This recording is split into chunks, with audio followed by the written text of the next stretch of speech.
Sigurado ka ba talaga, Russell? Tanong ng kaibigan niyang si Clint. Oo naman, ito lang ang paraan na naiisip ko eh. I have to know her. She's a nurse kaya mas madali ko siyang malalapitan sa gagawin ko. Baliw ka na talaga. You're on some kind of third power trip, man. But anyway, kung yan na paraan mo to know her, sige, susuportahan kita. Sinamahan siya ng kaibigan sa ospital kung saan nagtatrabaho ang babaeng pilit ipinapakasal sa kanya ng mga magulang niya. Magpapakonfine siya sa ospital kahit wala naman talaga siyang sakit. Agad naman silang inasikaso ng mga nurse at doktor doon. Kinausap ni Clint ang may-ari ng ospital dahil kilala niya ito. Maging ang doktor na kunwari ay gaganap na doktor ni Russell ay nahikayat din nila sa trip ng binata. Good luck na lang sa plano mo, Russell.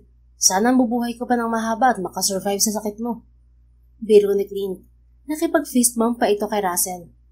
I have to go. Marami pa akong gagawin. Enjoy your stay in this first-class hotel, dude. Natatawang sabi pa nito. Thanks, Clint. Yes, you can go ahead. Pakisara na lang ng pinto pagkaalis mo. May sakit nga ako, di ba? Kaya hindi ako pwedeng tumayo at maglakad. Umayos ng pagkakahiga sa hospital bed si Russell. Sira ka talaga. Sige na, bye. Sumaludo pa si Clint sa kaibigan bago nito isinara ang pinto. Makailang minuto ay muling bumukas ang pinto ng kwarto ni Russell sa ospital.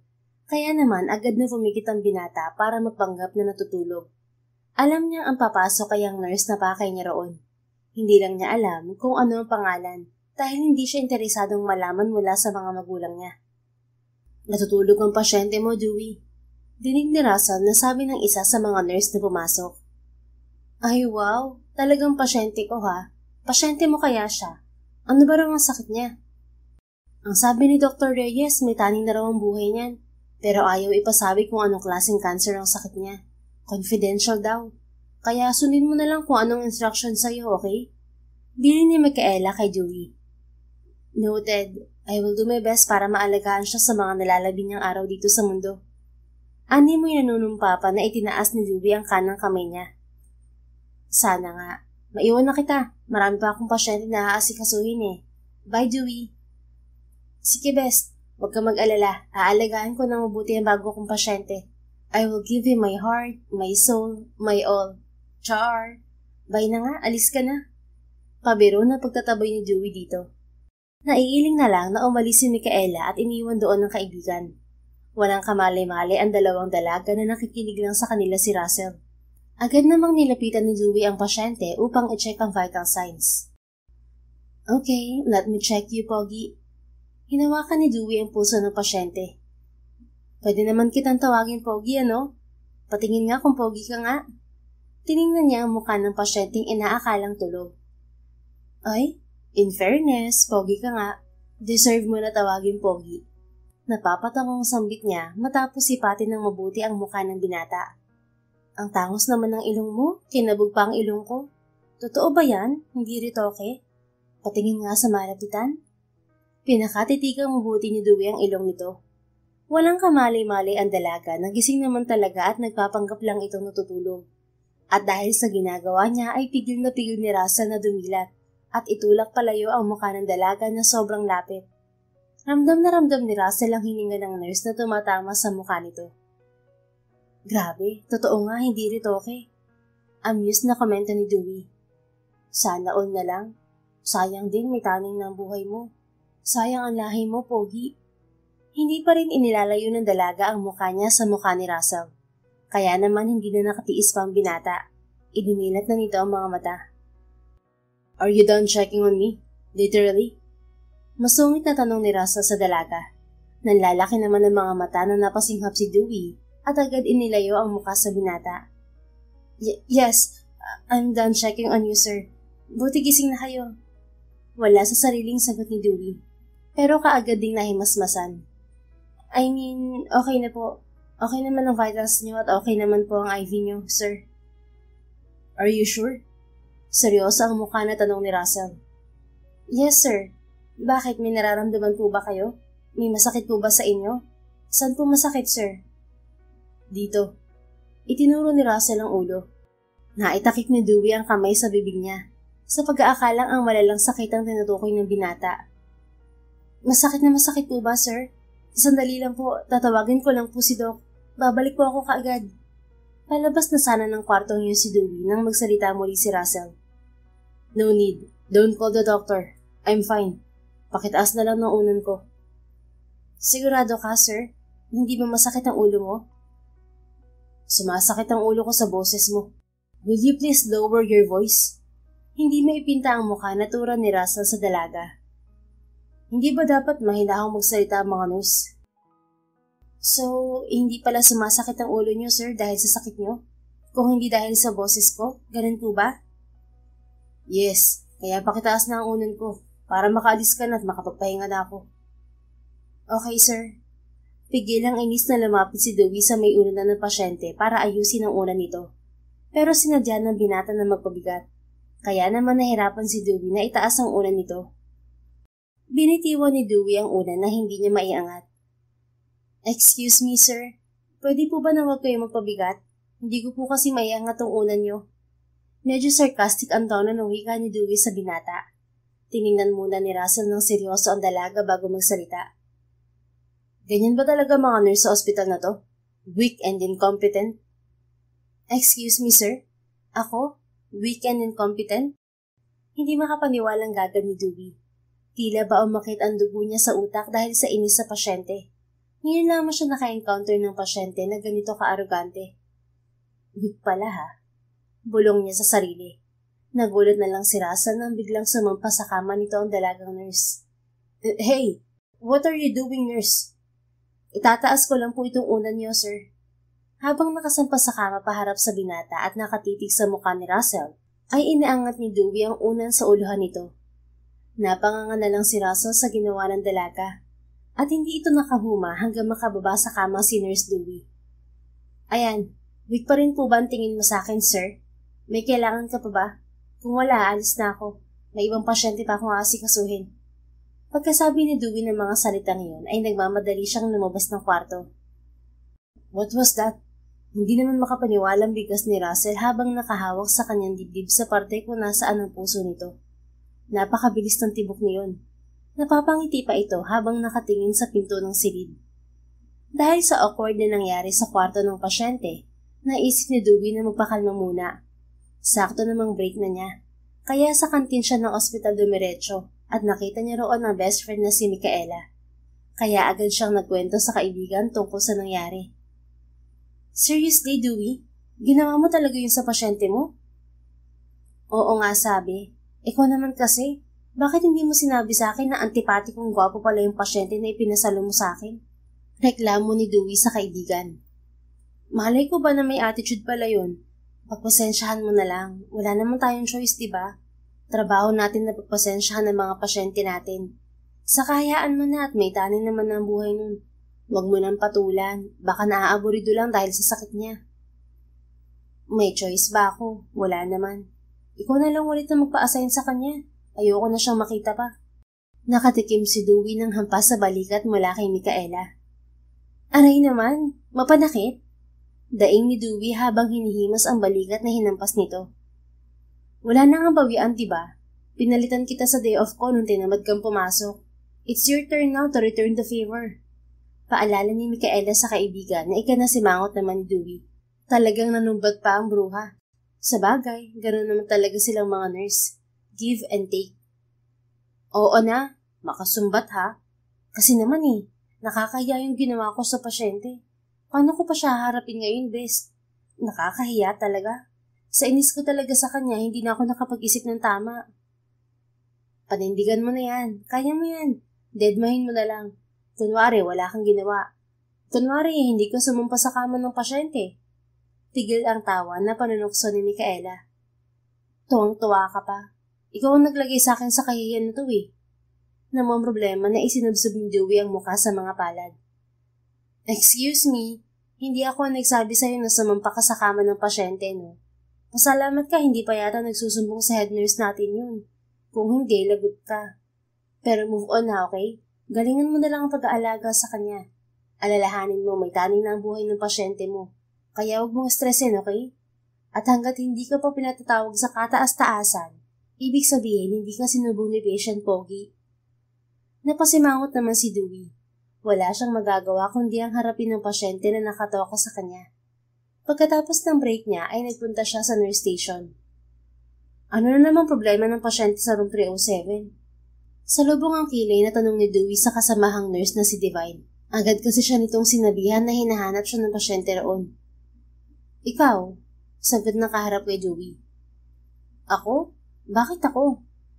Ikaw ang naka-assign sa kanya, di ba? Kaya puntahan mo na yung pasyente mo. Bakit ba ayaw mo magpunta kay Pogi? Ang swerte mo nga eh. Ikaw ang na-assign sa kanya. Ang dami kayang naiinggit sa'yo. Eh di sila na ang tumuka sa pasyente na yun. Ang hangin kaya nun. Eh ikaw nga ang hinahanap ni Mr. Salvatore eh. Kaya puntahan mo na yung pasyente mo at baka may masakit sa kanya. Salvatore? Naks, tunog mayaman ang apelyido niya. Oo, Russell Salvatore pala ang pangalan niya, sabi ni Doc Reyes kanina. Maging mabait ka nga rin sa tao. May taning ng buhay niya, di ba? Saka hindi mo pa alam ang pangalan niya? Hindi. Nagtataka nga ako at wala namang nakalagay sa chart at sa pinto niya na full name niya. Baka confidential. Balita ko kasi mayaman yun. Di ba nga nasa VIP room? Napaisip si Dewey. Alam mo, sa totoo lang, hindi naman siya mukhang mamamatay na. Parang wala siyang sakit eh. Ni hindi nga namumutla lang ang kulay ng balat at labi.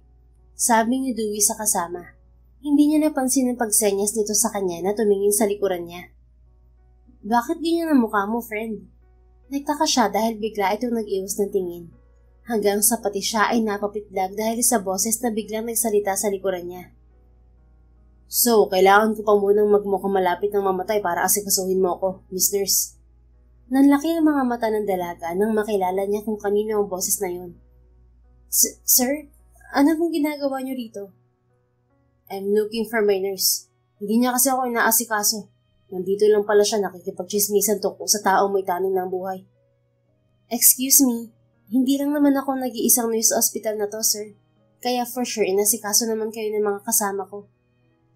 Dewey, ikaw ang naka-assign sa kanya, loka. Saway ng kasamahan kay Dewey. Pasimple nitong siniko ang dalaga. Aasikasuhin na po kita, sir. Ano po bang kailangan nyo? Mamaya pa naman ang schedule ng gamot niyo at pupapalit ng dextrose. Plastic ang ngiti na tanong ni Dewey sa binata. I think I need a massage. Masakit ang katawan ko. Massage? Hindi makapaniwalang bulalas ni Dewey. Ipapaalala ko lang sa iyo, sir ha. Nasa ospital po kayo, wala kayo sa spa. At hindi po ako masahista. Nurse po ako. But that's what your patient needs. Nananakit ang katawan ko. Kaya pakibilisan. Kung ayaw mo nabigyan ko ng hindi magandang feedback ang ospital niyo, pati ikaw. Masungit na tura ni Russell saka tinalikuran ng dalaga para bumalik sa kwarto nito. Hindi naman makapaniwala na gumaling si Dewey kay Divine. Narinig mo yung sinabi niya? Tinatakot niya ba ako? Napaka-arrogante at antipatiko talaga niya. Nagpipigil sa inis niyang sabi. Sumunod ka na sa pasyente mo, Dewey. Kung ayaw mo na masisi ka kapag nabigyan ng hindi magandang feedback ng pasyente ang ospital. Saka ang swerte mo nga eh. Makikita mo at mahahawakan ng yummy delicious na katawan ni Mr. Salvatore. Napangiwi naman si Dewey sa narinig. Ew, hindi ko siya pinagnanasaan na katulad niyo, no? Sige na, sumunod ka na sa customer mo. Pasyente pala. Natatawang biro nito. Ay, nakakaasar. Nakakaloka ang lalaking yun. Gawin mo naman ako masahista. Hindi pa rin makapaniwala na tumaliman na si Dewey para puntahan ang pasyente niya. Hindi pa rin nakaka-move on ng dalaga sa ginawa niyang pagsampas sa kama ng binata. Kaya naman gusto niya sana itong iwasan. Kaya lang, wala siyang magagawa dahil siya ang ini-assign na maging personal na nurse ng pasyente habang nasa ospital ito. Kaya naman kahit labag sa loob niya ay wala siyang nagawa kundi gawin ang mga gusto ni Russell. Dahan-dahan siyang pumasok sa silid at sinimulan ng request nitong masahe. Can you add a little pressure? Paano mawawalan pananakit ang katawan ko kung hahaplusin mo lang ang katawan ko? Kasalukuyang minamasahe ni Dewey ang likuran ng binata. Mawalang galang na, sir. Hindi ko inahaplos ang katawan niyo. Minamasahe ko kayo. At huwag kayong mag-expect kasi hindi naman ako masahista o therapist. At hindi inaasahan ni Dewey ang biglang pagharap ni Russell sa kanya. Kaya naman sa gulat ay napasubsob ang dalaga sa binata. Ay, kalabaw ka. Gulat na bulalas ng dalaga. Nalalaki ang mga mata na napatingin si Dewey sa mukha ni Russell dahil kamuntik nang maglapat ang mga labi nila. Mabuti na lang at naitukod niya ang kamay sa dibdib ni Russell. Do I look like a carabao? Nagkatitigan sila. Ngumiti ang lalaki na lalo nang nagpatulala kay Dewey. Ang ganda pala ng ngiti ng pasyente niya. Ang ganda rin ng ngipin nito. What? Enjoying yourself there? Biglang sabi ni Russell. Kaya naman biglang natauhan si Dewey at tila napasang napalayo sa binata. Ang kapal ng mukha mo Bakit ka kasi biglang humaharap? Namumula ang mukhang nag-iwas ng tingin si Dewey dito. Magbihis ka na nga po. Hindi mawawala sakit ng katawan mo kapag ako ang nagmasahe sa'yo. Hindi ako marunong. Magre-request na lang ako ng reflexology para magmasahe sa'yo. Hindi pa rin siya makatingin sa binata. No need. I guess I'm fine now. Pakitulungan na lang ako na magbihis, Miss Nurse. Dewey's your name, right? Huminga muna ng malalim si Dewey sa kahinarap ang binata. Okay po, sir. May diin ang pagkakasabi ng dalaga. Hindi tumitingin sa binata na tinulungan itong magbihis ni Dewey. Thank you, Nurse Dewey. Nakangiting wika ni Russell habang nakatitig sa mukha ng dalaga. Pero hindi tumitingin sa mukha ni Russell ang dalaga. Naiilang siya rito. May kailangan ka pa po ba? May iba pa akong kailangan gawin, sir. Nothing. Just come back for my medicine later. Sagot ni Russell na aliw sa nakikitang reaksyon ng dalaga. Okay, sir. Aalis na po ako. Balik na lang ako mamaya. Saka, i-check ko po ulit ang dextrose niyo. Nagkataka ako dahil parang hindi nababawasan. Wala namang bara sa hose. Kasi pinalitan na yan ni Doc kanina. Wala ka Katwiran ni Russell. Pero ang totoo ay hindi naman talaga yung dumadaloy sa katawan nito. Kunwari lang din na nakasaksak yun sa balat nito. Pero hindi naman. Nakatago lang sa ilalim ng surgical tape yung karayom. Wala namang salita na sinabi si Dewey. Umalis na lamang siya. Naiwan naman na nangingiti si Russell. I think I'm going to enjoy my stay here. Maya-maya ay tinawagan nito ang doktor nito at pinapaalis na nito ang fake dextrose. Ang doktor na lamang daw ang magpapaliwanag sa nurse kung bakit aalisin na ang dextrose ni Russell. Habang naaaliw si Russell sa pagpapanggap, ay nakukonsumi naman si Dewey. Kaya ng oras ulit ng break nila habang kumakain sila, ay nag-usisa siya sa kaibigan. Micaela, talaga bang may taning ng buhay ng lalaking yun? Naitanong na niya yun dito, pero gusto pa rin niyang itanong ulit dahil baka may alam talaga ang kaibigan niya sa sakit ni Russell. Sino? Si Mr. Russell Salvatore? Tumango si Dewey. Well, yun ang sabi ni Dr. Reyes, pero confidential nga daw ang sakit niya, di ba? Kita mo nga't walang dumadalaw sa kanya. Kaya kung ano lang ang nasa charts niya, yun na lang din ang sundin natin. Baka sabihin ni Doc, chismosa tayo kapag nag-usisa tayo about kay patient Pogi. Para naman kasi talaga siyang walang sakit Parang ang lakas-lakas niya pa nga Feeling ko ako magkakasakit kapag nagtagal pa siya dito sa ospital. Kailan ba kasi ang discharge niya? Nakukonsuming isinubo ni Dewey ang sandwich na kinakain. Konsumidong-konsumido ka sa pasyente mo, samantalang kilig na kilig ang ibang nurse sa kanya. Naiiling na wika ni Micaela. Pagtsagaan mo na lang siya, may dagdag sahod ka naman daw, sabi ni Doc. Isipin mo na lang na nalalabi na ang araw nandito sa mundo. Kaya pagpasensyahan mo na lang palagi. Ano pa nga ba? Pero feeling ko mauna pa ako sa kanyang pumunta sa langit. Bakit naman kasi ako pang napili mong pumalit sa'yo ron sa pasyente na yun? Reklamo pa rin ni Dewey. That's what friends are for, right? Sino pa bang sasalo sa akin kundi ikaw lang naman? And thank you for that, Dewey. Niyakap ni Micaela ang kaibigan. Pasalamat ka talaga sa akin at best friend kita. Ay, good luck talaga sa akin. Parang mas gugustuhin ko pang ilang pasyente kaysa sa iisang pasyente, pero tutuyuin naman ng dugo ko sa katawan. Napairap na lang si Dewey. Speaking, ito, pinapatawag ako ni Dr. Reyes. Maiwan na kita rito, Mika ha. Paalam ni Dewey sa kaibigan habang nasa cellphone ang atensyon niya. Alright, fighting Dewey. Cheer pa ni Micaela bago umalis ang kaibigan. Oo na, sige na. Nagmamadali nang umalis sa kantin si Dewey. Nagpahinga naman ng malalim si Micaela habang sinusundan ng tingin ng pag-alis ng kaibigan. Pasensya ka na, Dewey, but I have to do this. And thank you. Sabi ni Micaela sa sarili. Saka na lamang nito sasabihin kay Dewey ang totoo nitong dahilan ng pagpapalit nila ng pasyente. Samantala sa opisina ng doktor na si Dr. Reyes ay may pakiusap ito na ikinagulat ni Dewey. Ano po ulit yun, Dok? Kunot noong tanong ni Dewey. Kahit narinig naman niya sinabi ni Dr. Reyes sa kanya. Gusto niyo na ipagluto ko yung pasyente sa room 307? Oo, pagbigyan mo na lang. Nagre-request ng lutong pagkain yung pasyente. And he wants you to cook sinigang and adobo for him. I know you can do that, Nurse Dewey. Malay mo gumaling ang pasyente sa luto mo. Ano yun, Doc? Miracle food? Akala yata niyang pasyente na yan nasa hotel siya. Nung una ginawa niya akong masahista. Ngayon naman gagawin niya akong cook. Okay lang ba siya? Just do it, okay? Thanks in advance, Nurse Dewey. And don't worry, I will give you an extra day off in return. Nakangiting wika ng doktor sa dalaga. May himig ng panguuto. Okay, Doc. Pasalamat kayo, malakas kayo sa akin. Yan ang gusto ko sa'yo, Nurse Dewey. At saka nga pala, yung medicine niya dito mo nalang palagi kunin sa office ko. He wants me to prepare it for him. Tapos yung dextrose niya, hindi niya na kailangan yun. Ito mga gamot na lang ang kailangan niya at pag-aalaga natin sa kanya. Wala siyang tiwala sa akin, no, Doc? Gawain ko i-prepare ang gamot niya pero sa'yo pa pinagawa. Tapatin mo nga po ako, Doc. Mayaman ba siya? Yes, he's a VIP. Kaya gawin na lang natin ang mga request niya.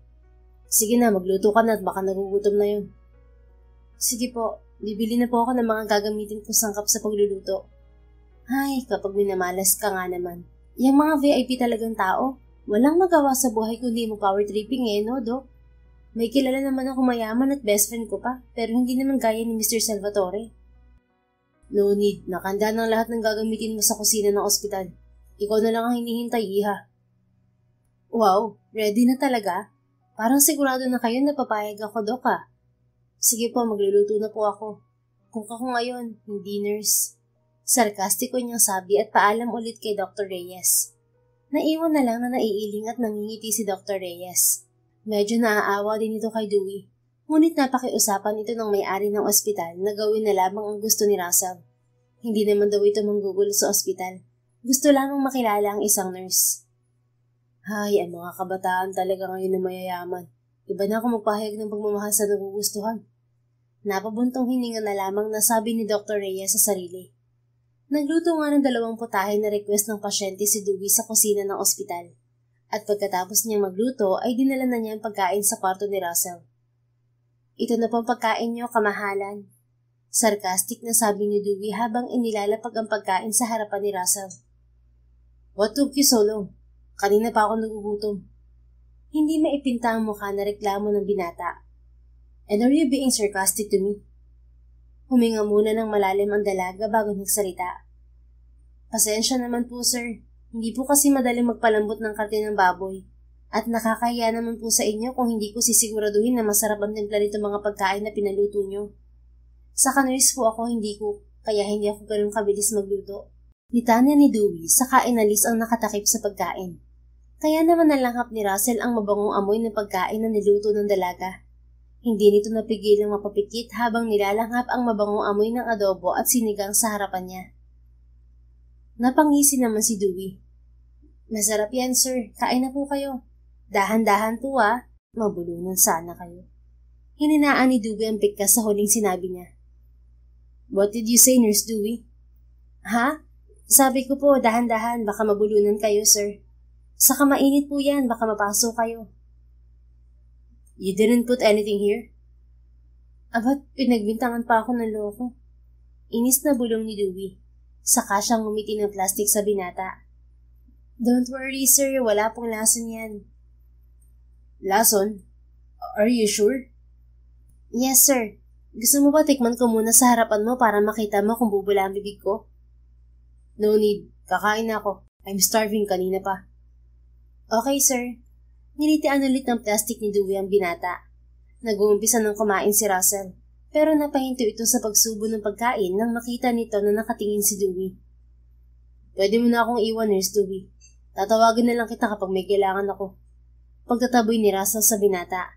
Naiilang kasi ito na pinapanood ng dalaga sa pagkain nito. Okay, sir. Enjoy your food. Tumalima na si Dewey para lumabas ng kwarto ni Russell. Pero imbes na umalis ay nanatili siya sa labas para silipin ng binata sa loob ng kwarto nito. Grabe siya. Pinaghirapan kong magluto pagdududahan pa niya ako. Kung pwede ko lang lagyan ng pampapurga yung niluto ko, ginawa ko na. Kaso baka mapano pa siya at lalong umiksi ang buhay niya. Kaya wag na lang. For now, let's see kung magugustuhan niya ang luto ko.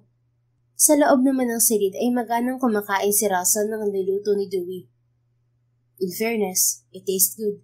I like the sour yet tasty sinigang. And the adobo is perfect. Komento ni Russell sa pagitan ng pagguya nito ng pagkain. Hindi nito namalaya na napadami na pala ito ng kain. I'm so full. Sambit ng binata habang hinihimas nito ang tiyan. May purpose is pahirapan siya. I never thought na may enjoy ko ang pagkain na niluto niya. Mukhang kailangan ko mag-gym nito. Napasandal ang binata dahil sa kabusugan. Wala itong kamalay-malay na pinapanood ito ni Dewey mula sa labas. Mukha namang na-enjoy niya ang pagkain. Hindi talaga siya mukhang may sakit. Napapaisip na nasabi ni Dewey sa sarili. Makaalis na nga rito, mapagkamalan pa akong naninilip. Makapag-rounds na lang muna. Mukha namang makakatulog na siya sa kabusugan niya. Iniwan ni Dewey ang pasyente na mukhang satisfied sa niluto niya. Nang sumunod na araw ay pinatawag ulit ni Dr. Reyes si Dewey at inilabas ng dalaga ang lahat ng reklamo niya sa binatang pasyente. Dok, baka nakakalimutan niyang pasyente natin siya at nasa ospital siya. Wala siya sa hotel. Kung umakto naman siya, akala mo kung sino siyang bilyonaryo. Gusto na niya akong gawing alipin ah. Nurse ako, Dok. Bakit kailangan ko siyang ipagluto na naman ng pagkain niya? Hindi na po yun sakop ng trabaho ko. May iba pa pong pasyente na nakatawa ka sa akin. Bakit naman po ganun, Dok? Pwede naman siyang umorder na lang ng kakainin niya, di ba? Halos hingali na si Dewey sa tuloy-tuloy na pagsasalita. Nagre-request kasi ulit si Russell na ipagluto niya. Napapakamot naman sa batok si Dr. Reyes. Pasensya ka na, Iha. We have to give him his request. And from now on, hindi ka na muna magra-round sa ibang pasyente. Tutukan mo muna siya. Mas magiging magaan ang trabaho mo ngayon. Ano pong ibig niyo sabihin, Dok? Mr. Salvatore hired you as his personal nurse. Kaya mula ngayon, siya lang ang aasikasuhin mong pasyente. At wala nang iba. He'll pay you double of your salary. Napanganga naman si Dewey sa narinig. Personal nurse? Without asking me, Doc? Pasensya ka na. You know me. Hindi ko i-compromise ang mga tao ko. Except I have no choice. Apologetic na sabi ni Dr. Reyes. Gaano ba talaga ka-VIP ang nasa Salvatore na yon, Doc? Bakit wala kayong palag sa mga trip niya? Come to think of it, hindi naman mukhang malala ang sakit niya pero nandito siya nakakonfine sa ospital ngayon. Napapaisip na litanya ni Dewey. Feeling niya ba utusan niya ako?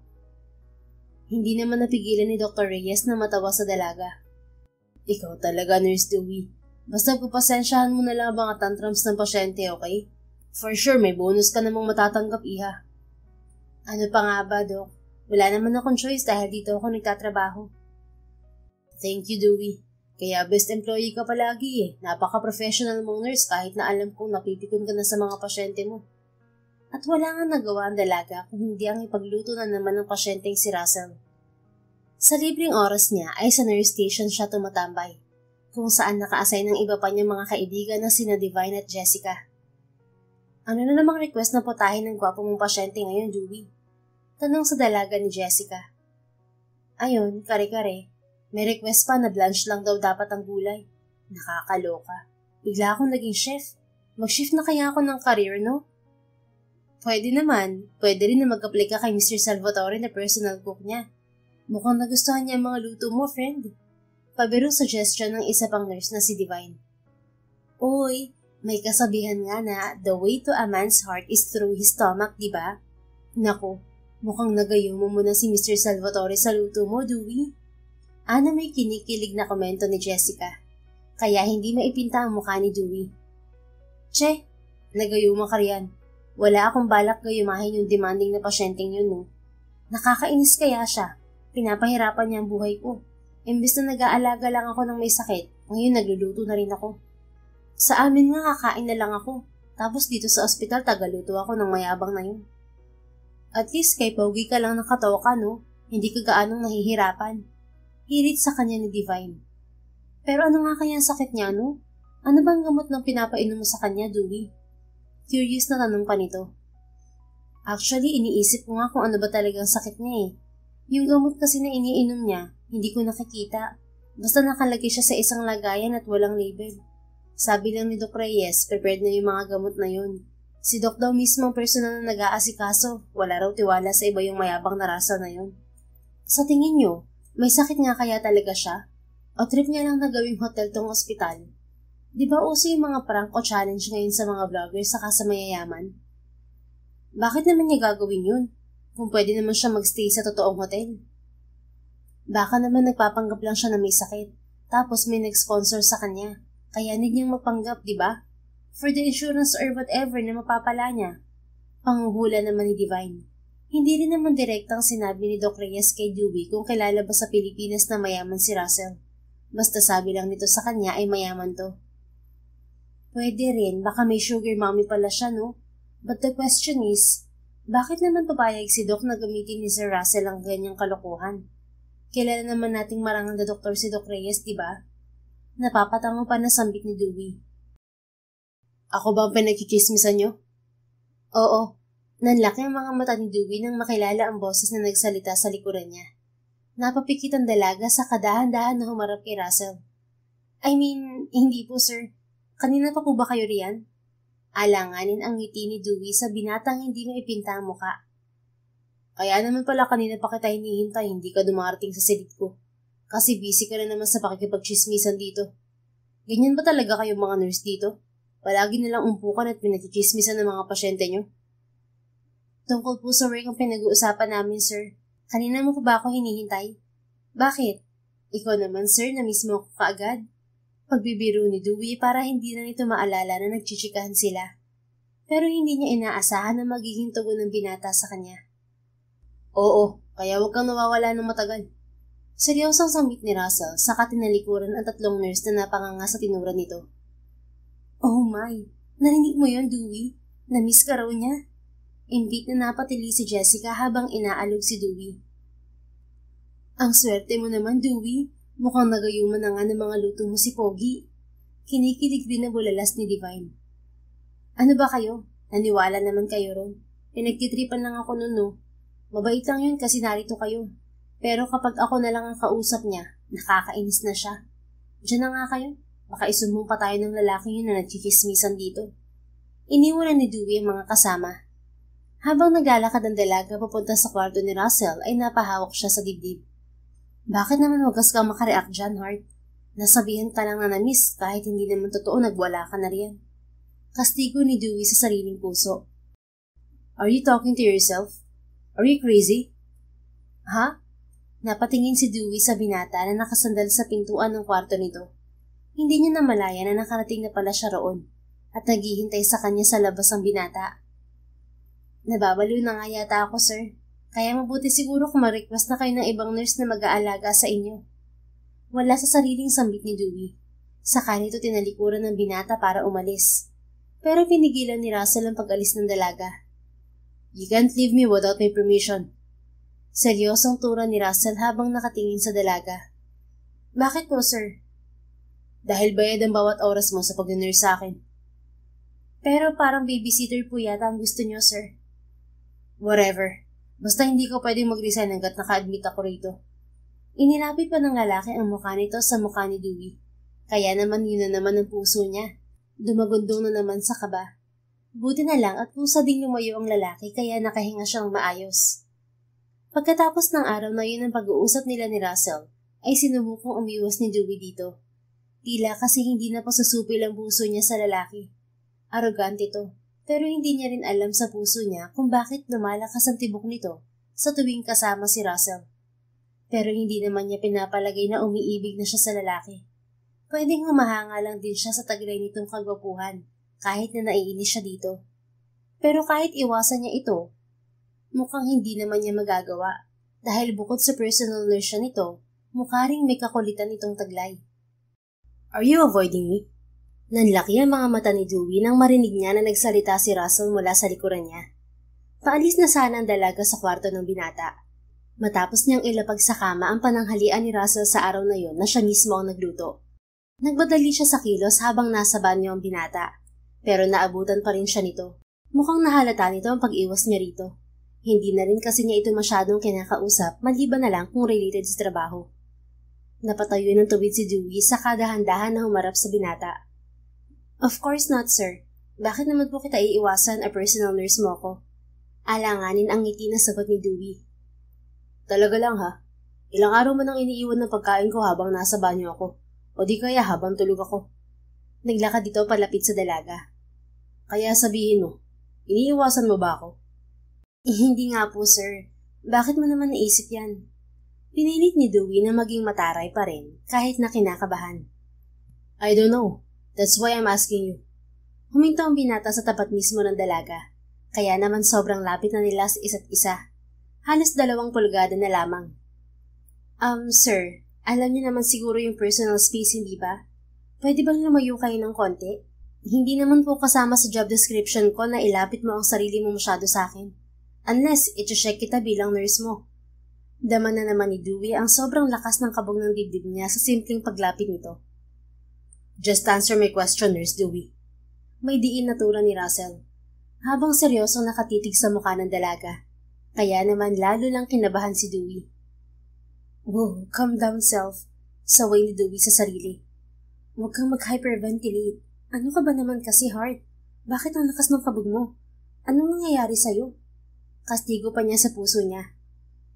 I'm waiting, Nurse Dewey. Why are you so quiet? Pukaw ni Russell sa dalaga. Hindi nga po, sir. Hindi kita iniiwasan, okay? Kumain ka na, lalamig na yung pagkain mo. Tapos ipapainit mo na naman sa akin kahit na may ginagawa ako. O kaya tatawagin mo ako kahit na nasa iba akong floor ng ospital. Pagkataray ni Dewey, nagbabaka sakaling tatantanan na siya ng binata. Saka iinom ka pa ng gamot mo. Fine. Kung di mo ako iniiwasan, stay here. Wika ni Russell na hindi pa rin lumalayo at nakatitig pa rin sa dalaga. Ano? Gusto mong nabantayan pa kita habang kumakain ka? Di ba ayaw mong binabantayan ka? Nagrereklamo ka? As far as I know, you are my personal nurse. Kaya trabaho mo nabantayan at alagaan ako. Eh bakit ba kasi ako pa ang kailangan magbantay sa'yo? Nasaan bang pamilya mo, sir? Bakit hindi sila nagbabantay sa'yo rito? Nurse mo lang ako at cook, hindi tagabantay. Kasi ikaw ang gusto ko magbantay sa akin. Ha? Iba na naman ang dating kay Dewey nang sinabi ng binata, kaya naman natulala siya. Ang sabi ko, gusto ko na ikaw ang magbantay sa akin, Nurse Dewey. Eh bakit nga kasi ako? Malalaman mo rin. Pwede na ba akong kumain at magbantay ka riyan?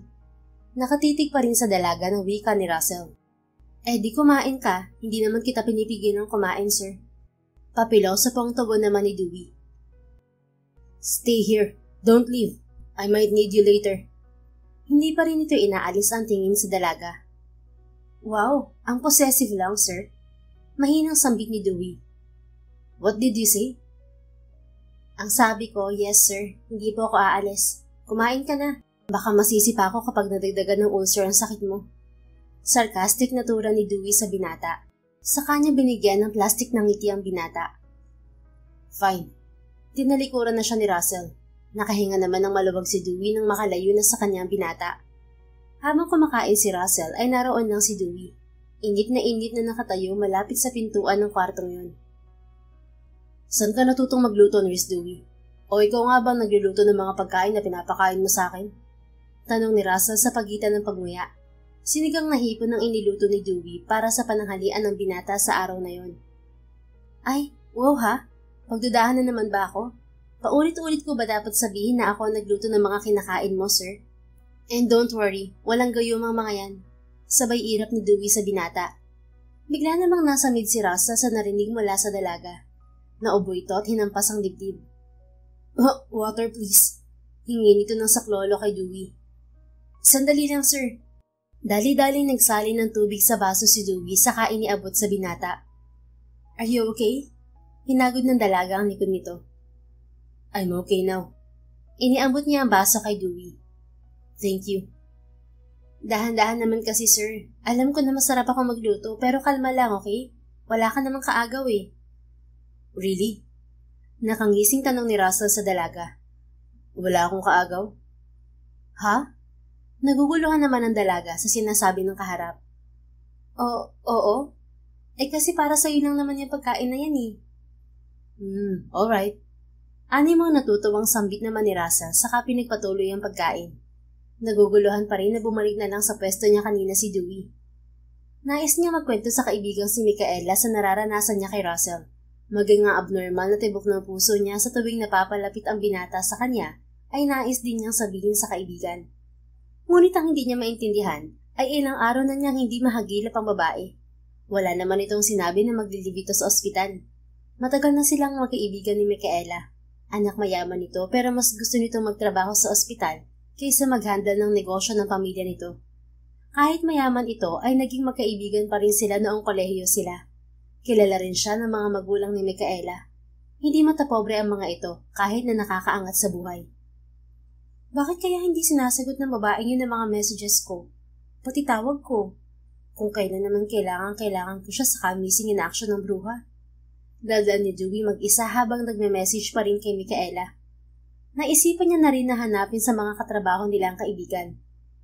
Nakita niya ba si Mika? Hindi niya sinasagot ang mga messages ko pati tawag ko eh. Ilang araw ko na siyang hindi nakikita sa umaga simula na magpalit siya ng shift. Hindi ba siya nag-overtime? Hanggang 5 a.m. lang ba siya lagi? Hindi mo ba alam? Sagot ni Divine. Na ano, Divine? Ilang araw nang hindi pumapasok si Micaela, Dewey. Hindi ka ba na-inform ng BFF mo? Ha? Bakit hindi ko alam? Nabisi ka kasi sa gwapo mong pasyente. Hindi mo na malaya na nawawala ng best friend mo. Biro naman ni Jessica sa dalaga.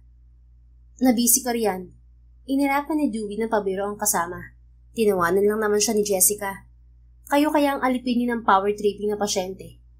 Nako, kung kami lang ang na-assign kay Papa Licious Russell, willing kami magpaalipin sa kanya, no? Kinikilig-kilig pa na hirit ni Divine. Kung pwede lang ako makipagpalit sa inyo, ginawa ko na. Feeling ko magkakasakit ako sa puso kapag nagtagal pa rito ang Russell Salvatore na yun eh. Tapos itong si Micaela hindi ko mahagilap. Himutok ni Dewey sa mga kasama. Bakit naman? Dahil ba nakukonsumi ka sa kanya? O dahil napapabilis niya ang pintig ng puso mo? Nanunuksong tanong ni Divine. Hindi no. Diyan na nga kayo. Nilayasan na ni Dewey ang mga kasama na panay ang panunukso sa kanya. Nasaan na ba kasi si Micaela? First time niyang nag-leave na hindi nagsabi sa akin. May problema kaya ang babaeng yun? Wika niya sa sarili habang patuloy niya pa rin na sinusubukang kontakin ng best friend niya. Samantala, isang araw ay dinalaw ni Clint ang kaibigang si Russell sa ospital para kamustahin. It seems like you're enjoying your stay here. May tono ng panunukso na tura nito kay Russell. Of course not. Alam mo kung bakit ko to ginagawa, Clint. To be honest, dude, hindi ko na maintindihan ng trip mo. Ginawa mo ng hotel tong ospital eh. Akala ko ilang araw ka lang dito. Pero ilang weeks ka na rito ah. Nauubusan na ako ng rason sa parents mo kung nasan ka. At balita ko, yung nurse ginawa mo ng cook at masahista.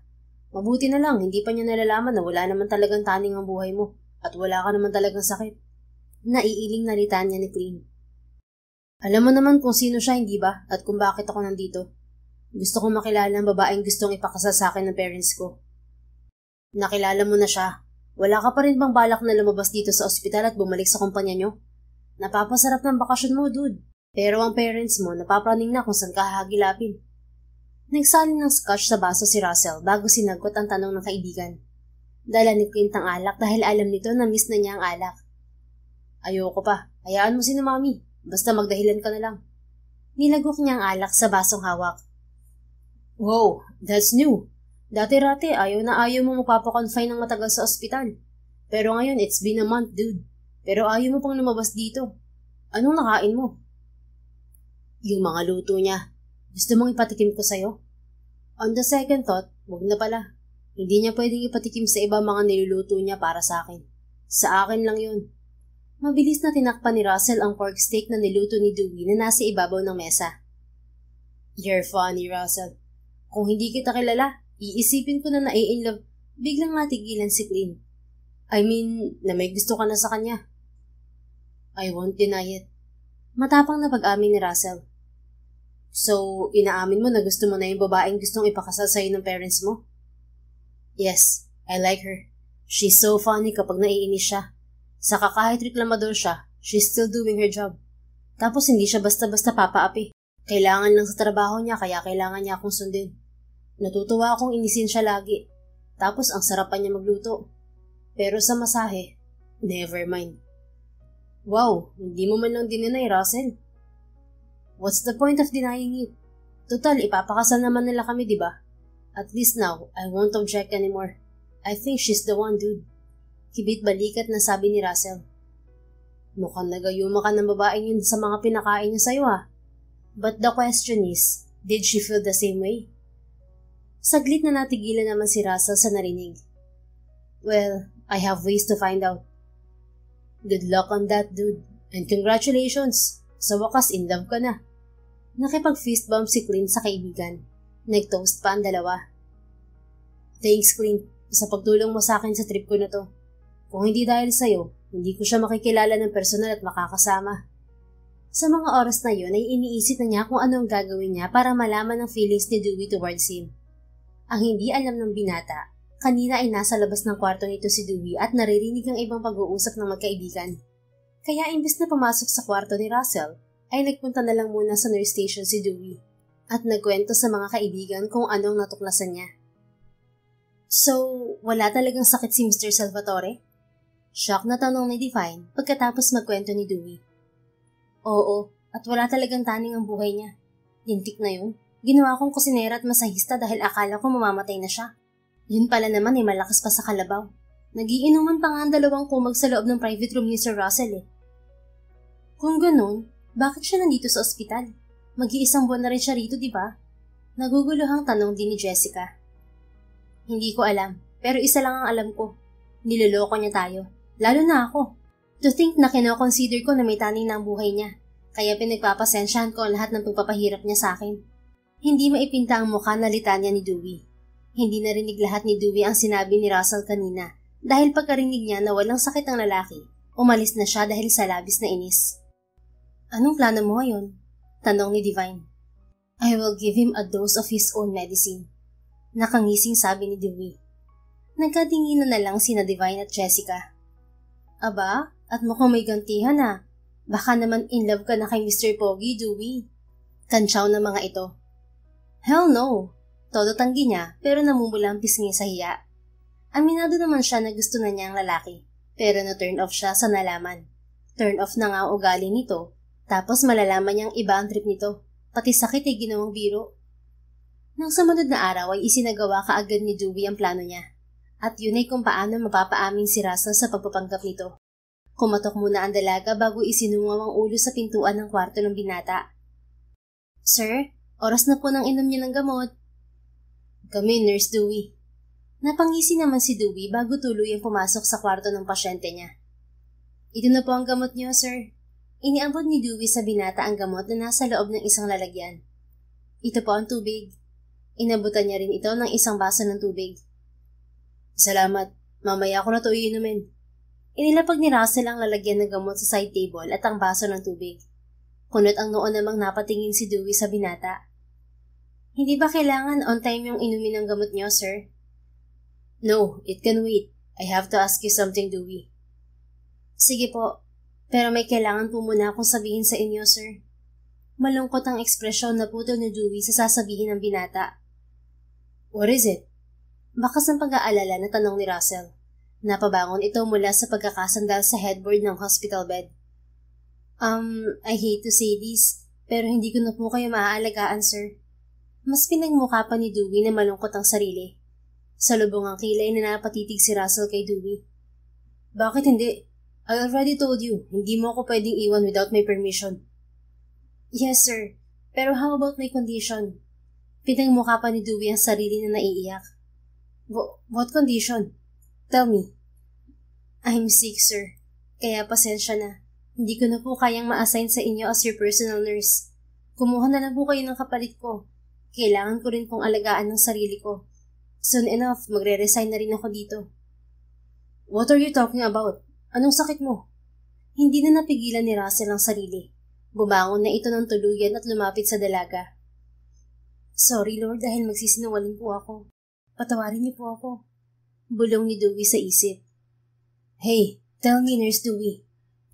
Malala po, sir eh. I have cancer. Napapikit si Dewey sa nasabi. Kaya hindi ko na po kayo maalagaan. Sorry po Hindi na naituloy ni Dewey ang sasabihin. Nalaki ang mga mata niya nang bigla siyang yakapin ni Russell. It's okay. Hindi mo na ako kailangang alagaan. Ako naman ang mag-aalaga sa'yo. Let me take care of you, Dewey. Sambit ng binata habang yakap nito si Dewey. Ha? Bakit mo naman ako aalagaan? Hindi ka naman nurse sa doktor. Mas lalong hindi kita kaano-ano, sir. Naguguluhan na lumayo si Dewey sa binata. Saka may tanay na ang buhay mo. Kaya paano ka mag-aalaga ng may sakit? Wala akong sakit. Walang taning ang buhay ko, Dewey. I'm healthy enough to take care of you. Tuloy-tuloy na pag-amin ni Russell na ikinanganga ni Dewey. Confirm. Nagsisinungaling nga ang lalaking to. So wala ka talagang sakit at walang taning ang buhay mo, Sir Russell? Natigilan naman si Russell nang may ma-realize to. Fudge, you're only bluffing to catch me? Hindi makapaniwalang bulalas ni Russell. Napahagod ng marahas sa buhok sa frustration na nadarama. Oo, narinig ko kasi kayo nung kaibigan mo. Nakapamayawang na pag-amin ni Dewey. Shit, naisahan mo ako, Dewey. Napairap si Dewey. Ganun na nga, manluloko ka. Bakit ka nagpapanggap? At saka teka, bakit willing ka na alagaan ako? May gusto namula ang mukha ng dalaga noong may ma-realize. Yes, I like you. May gusto ako sa'yo. Pag-amin ni Russell. Napasinghap at nanlalaki ang mga matang natutop ni Dewey ang bibig. Pero bakit ka nagsinungaling? Bakit parang gustong-gusto mo ako pahirapan palagi? I'm sorry, Dewey. Gusto lang naman kitang subukan eh. Subukan saan? At bakit? Hindi naman kita kilala at lalong hindi mo ako kilala. Soon malalaman mo rin. I'm sorry, Dewey. Hindi ko gustong pahirapan ka. Gusto ko lang talaga ang mga luto at masahe mo. Gusto kong palagi kang narito sa tabi ko. Ewan ko sa'yo, Sir Russell. Sobrang yaman mo siguro kaya wala kang magawa sa pera mo. To the point na pati kamatayan, ginawa mong laro. Pati kaming lahat dito pinaniwala mo. Sa bagay, ano ba naman pakialam namin sa trip mo? Ang mahalaga naman ginagawa namin ang trabaho namin. Napakaisip bata mo, sir. Sige na po, aalis na ako. Walang lingon-likod na iniwan ni Dewey ang binata na tahimik lamang na nakamasid sa paglabas nito sa silid. Matapos ng ginawang pag-amin ni Russell kay Dewey, ay nagpa-discharge na ito sa ospital. Kaya naman balik na sa dati niyang trabaho si Dewey sa ospital. Dewey, na-discharge na raw si Pogi? Tanong ni Divine. Nasa nurse station sila at naghihintay ng instruction ng head nurse nila. Oo, wala na siya. Wala na tayong sisilayan dito sa ospital. Bakit naman biglaan? Sa bahay nilang daw yata magpapagaling, sabi ni Dr. Reyes. Pagsisinungaling ni Dewey sa kasama, kahit alam naman niya kung ano ang totoo. Sinabihan kasi siya ni Dr. Reyes na wag na lang ipagsabi kung ano ang totoo. Confidential daw yun. Ganun ba? Ganoon na ba kalala ang sakit niya kaya pinauwi na siya? So hindi talaga siya nagpapanggap na may sakit. Tumango si Dewey. Akala ko pa naman nakaka-recover na siya kasi mukha naman siyang masigla rito sa ospital. Mas okay pa nga sana kung nagpanggap na lang siya na may sakit, no? Malungkot na wika naman ni Jessica. Di ba kapag pinapauwi na sa bahay nila ang pasyente, ibig sabihin wala na siyang pag-asa? Mamamatay na siya? Segunda naman ni Divine. Grabe ka naman, Divine. Mamamatay agad? Hindi ba pwedeng naumay lang siya rito sa ospital? Saka baka wala na siyang ibabayad dito. Kaya yun, umuwi na rin siya. Hindi naman biro mo ospital kahit pamayaman ng isang pasyente. Komento ni Dewey. Huminga pa siya ng malalim. Animoy na bunutan ng tinik sa lalamunan. Pero deep inside, iniisip niya ang mga natuklasan at nasabi sa kanya ni Russell. Isa pa ay namimiss din niya ang isang yun, kahit na nanloko ito ng mga nurse at doktor. Ay, pwede rin. Ang tagal na niya kasi rito eh. Tapos kumuha pa siya ng personal nurse. Kung ano-ano pang inuutos niya sa'yo. Kaya siguro naubusan na siya ng ibabayad kahit na mayaman siya. Wika ni Jessica. For sure tulad namin, mamimiss mo rin si Mr. Salvatore. Hindi no, masaya pa nga ako eh. At least ngayon wala nang mag-uutos sa akin ng kung ano-ano. Pero kabaliktaran ng sinabi ng dalaga ang nararamdaman niya mula nang umalis ng ospital ang binata. Bato ka ba, Dewey? Kung ibang nurse yan, baka umiiyak na ngayon dahil sa pag-alis niya. Bakit naman ako iiyak? Diyan na nga kayo. Namiss ko mag-round sa ibang pasyente. Nilayasan na ni Dewey ang mga kasama. Pero habang nagtatrabaho ay hindi mawala sa isip ang binata. Kaya naman napapatulala na lang siya kung minsan. Nasaan na kaya si Mika? Kung kailan naman kailangan ko siya, saka naman siya hindi mahagilap. Ang tagal na niyang absent. Nakapangalumbaba na sambit ni Dewey habang nasa nurse station siya kinahaponan. Are you thinking of me? Ha? Napatuwid ng upo si Dewey nang makita kung sino ang nakatayo sa harapan ng nurse station. It was Russell holding a bouquet of white roses. Wow, nananaginip ba ako? O naliligaw ka lang ba, sir?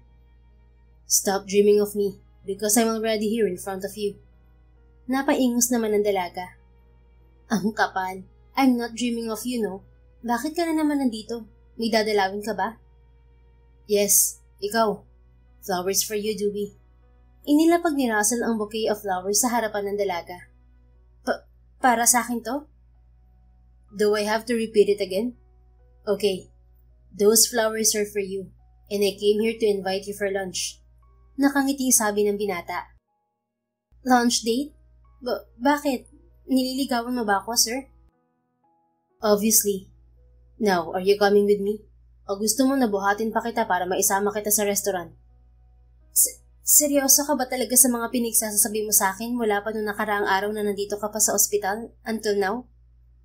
Yes, I'm dead serious, Dewey. I like you a lot. No, I think I love you. Laglag ang panga na napanganga si Dewey sa narinig mula sa binata. Seriously? Yes. Let's go. Inilahad ng binata ang kamay sa harapan ng dalaga. Napatitig naman si Dewey sa kamay ng binata. Tatanggapin ko ba ang kamay niya? Sasama ba ako sa kanya? Heart, pumirmi ka nga riyan. Bakit ang bilis ng tibok ng puso ko? Tanong ni Dewey sa isip niya. Bago pa siya makapagdesisyon ay kinuha na ni Russell ang mga kamay niya. At hinila siya palabas ng nurse station. Hoy! Teka, hindi pa ako pumapayag ah. Pero hindi siya pinansin nito. Sa halip ay bumaling ito sa bagong dating na si Divine. Pakisabi sa head niya na isinama kong kumain sa labas si Nurse Dewey. Bili ni Russell sa kasamahan ni Dewey. Kinikilig na napatango na lang si Divine. Hoy! Hindi pa sabi ako pumapayag. Sir Russell, sa kami trabaho pa ako. Pagtutol ni Dewey. Pero wala na siyang nagawa dahil hindi siya pinakinggan ng binata. Hawak ang kamay ni Dewey ay tinangay ito ni Russell palabas ng ospital. At kita ng dalaga sa peripheral vision niya na pinagtitinginan sila ng mga kasamahan niya. Ikaw ba naman ang bigyan ng bulaklak at bigla na lang kalad ka rin ng isang gwapong binata sa oras ng trabaho? Dinala siya ni Russell sa isang mamahaling restaurant. Doon ay nagkwentuhan sila at masasabi ni Dewey na masarap naman palang kausap at kasama si Russell. Mas lalo tuloy nag-alsa sa kilig ang puso niya. Kinabukasan ay umanin ng panunokso mula sa mga kasama sa ospital si Dewey. Sobrang nakakakilig yung eksena niyo kahapon ni Mr. Salvatore, Dewey. Kinikilig na tura ni Jessica. Oo nga, ang haba ng hair mo, girl. May paghampas pa sa braso na banat naman ni Divine. Aray naman, masakit yun ha? Reklamo ni Dewey sa kasama. Hindi ko pa nga madigest sa utak ko kung ano ba itong mga nangyayari. Parang kahapon lang pasyente ko siya at may taning ng buhay niya. Tapos biglang malalaman ko na nagpapanggap lang pala siya. Tapos biglang may gusto siya sa akin. Nakakawindang ha? Nabanggit na niya sa mga kaibigan kanina na wala talagang sakit si Russell. Hindi kasi siya nakatiis na maglihim sa mga to. At ito pa ang mas ikawiwindang mo, girl. Singit sa usapan nila ng kapwa rin nila nurse na si Chelsea. Meron pa? Ano na naman yan? Mula sa cellphone nito ay pinakita ni Chelsea sa kanila. Mr. Russell Salvatore is the only heir of Mr. Miguel Salvatore, the oil and land magnate. Sobrang yaman pala talaga nila, girl. Kaya naman pala ginawa lang hotel ang ospital. Napakamahal magpa-ospital dito. Alam niyo yan. Sabi nga nila pang mayaman tong ospital na to, di ba? Hindi naman makapaniwala si Dewey sa nalaman. Ilang beses pa niyang binasa ang article, pero pangalan nga ayun at picture ni Russell.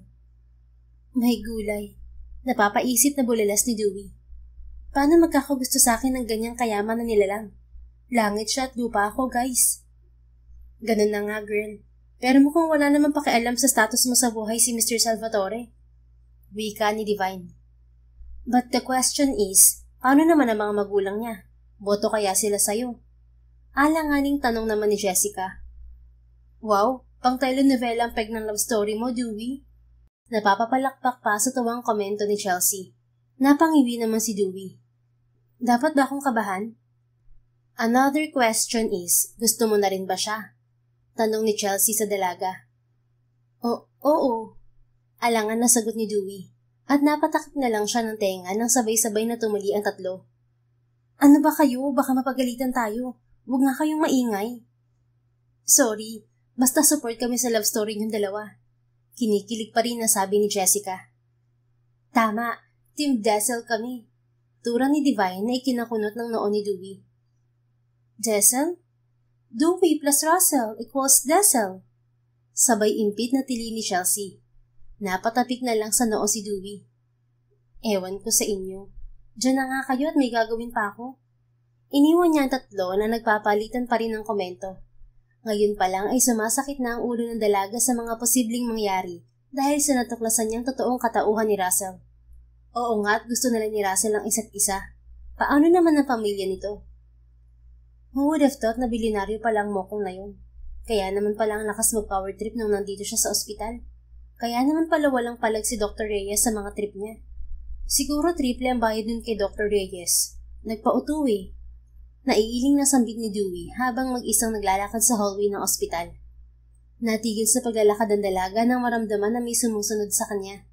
Kaya naman dahan-dahan siyang humarap sa likuran niya. Sino kayo? Tanong ng dalaga sa mga lalaking nakaitim na suit. Pinadala po kami ni Sir Russell para sunduin kayo, ma'am. Sagot ng isa sa mga lalaki. Sunduin ako? Bakit? Para sabay na raw po kayong pumunta sa engagement party. Engagement party? Yes, ma'am. Sakto naman na nakatanggap siya ng text mula kay Russell at sinasabi nito na ipapasundo siya sa mga tauhan nito. Alam na daw ng superior niya na aalis siya. Nagtataka man ay sumama na si Dewey sa mga lalaki. Hindi naman siguro nila ako kikidnapin, no? Wala naman akong pera na pang ransom. Pabulong na tanong ni Dewey sa sarili. Bakit naman kasi sumama ako sa kanila kaagad? Kinakabahan siya sa buong biyahe. Makalipas ang halos isang oras na biyahe, huminto ang kotse sinasakyan ni Dewey sa tapat ng isang 5-star hotel. Dito ang venue ng sinasabi niyong engagement party? Nakahinga na siya ng maayos dahil wala namang ginawang masama sa kanya ang mga lalaki. Yes, ma'am. Magalang na sagot kay Dewey ng tila pinuno ng mga lalaki na sumundo sa kanya. Pumasok na po tayo sa loob. Naghihintay na po si Sir Russell sa inyo. Oh, okay. Nagtataka pa rin na sumama si Dewey sa mga to. Dinala ng mga ito sa isang VIP suite ang dalaga. Pumasok na po kayo sa loob, ma'am. Naghihintay na po si Sir at ang mga mag-aayos sa inyo. Binuksan nito ang pinto para sa dalaga. Nagtataka pa rin na pumasok sa loob ng kwarto si Dewey. At nang makapasok siya ay nakita niya si Russell na prenting nakaupo sa couch kausap ang ilang tao. Nakasuot ang binata ng puting tuxedo na mas nagbalitaw sa kagwapuhan nito. Hey, you're here now. Nilapitan ni Russell ang dalaga at bineso. Anong nangyayari, Russell? I'll explain it to you later. Magbihis ka muna bago ka nila ayusan. Nakangiting tura naman ni Russell sa dalaga. Ha? Bakit ako aayusan? Saka anong isusuot ko? Tanging itong nurse uniform lang ang meron ako ngayon. Naguguluhan na ang dalaga sa mga nangyayari. We don't have much time. Mamaya ako na ipapaliwanag sa'yo lahat, okay? Pakitulungan na siya magbihis. Baling ni Russell sa isang babae. Yes, sir. Dito po tayo, ma'am. Iginiyan ng babae si Dewey para magbihis. Sa loob ng malawak na banyo ng suite na iyon ay namangha si Dewey nang makita ang sarili sa salamin. Hala, ang ganda ko. Nang dress na to pala. Bulalas ng dalaga habang tinititigan sa harap ng salamin ng sarili. Suot niya ang isang sweetheart cut long dress na may mahabang slit sa gilid nito. Paglabas ni Dewey sa bathroom ay inayusan na siya ng glam team na kinuha ni Russell para sa dalaga. Matapos siyang nagyan ng makeup sa mukha at ayusan ng buhok, ay mas hindi nakilala ni Dewey ang sarili.